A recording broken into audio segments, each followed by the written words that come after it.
Class 9 subject English chapter 1 और chapter का नाम है धर्म युद्ध बिहार बोर्ड। वर्ड लर्न करना है और बोलना है। बोलो PROFESSION।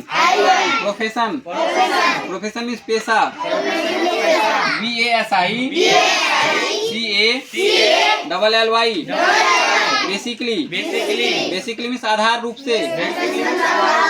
POET poet, poet means कवि।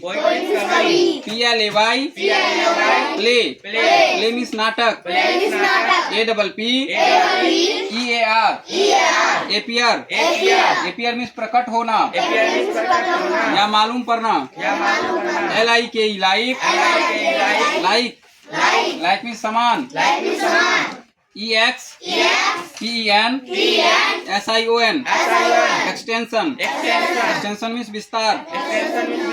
POETRY पोएट्री, पोएट्री मीन्स कविता। SHOWS सोज, सोज मीन्स दिखाता है। THROUGH थ्रू, थ्रू मीन्स द्वारा या जरिए। चलो, तो ये जो तुम लोगों का 9th क्लास का चैप्टर है धर्म युद्ध, इसमें जो है एक औरत के बारे में बताया गया है या एक लड़की का पहचान किस चीज से होता है। धर्म युद्ध चैप्टर जो है ये सम्राट अशोक के बारे में कहानी है और सम्राट अशोक और महाराज कलिंग के बीच में युद्ध होता है और इस युद्ध के बाद जो है महाराज कलिंग जो है वो हार जाते हैं और उनकी विशाल सेना जो है युद्ध में मारी जाती है। तो उसमें जो है जब मारी जाती है सारी सेना, तो उसके बाद कलिंग महाराज की बेटी जिसका नाम पद्मा है वो जो है इस युद्ध में सम्राट अशोक से लड़ने के लिए आती है और उसका एक विशाल सेना होता है और सम्राट अशोक को बोलता है कि आप चलाइए शस्त्र। तो सम्राट अशोक बोलते हैं कि नहीं, हम स्त्री पर शस्त्र नहीं चला सकते हैं, ये हमारे धर्म के विरुद्ध है।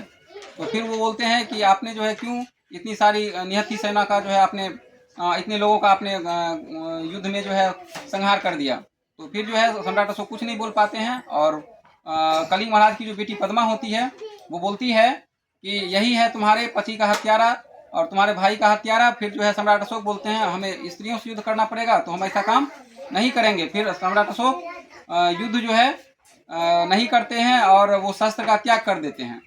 और फिर इस कहानी में एक चीज़ और बताया गया है कि स्त्रियों का पहचान किस चीज़ से है। तो इसमें बताया गया है, वो कलिंग महाराज की बेटी पद्मा पूछती है कि स्त्रियों की पहचान सिर्फ उसका पति से या फिर जो है उसके भाई से ही क्यों है या उसके पिता से ही क्यों है। भाई से नहीं, उसमें पिता से और पति से कहा गया है। तो यही ये कहानी था धर्म युद्ध और इसी कहानी का विस्तार था। इसका क्वेश्चन आंसर सब भी याद करके आना है।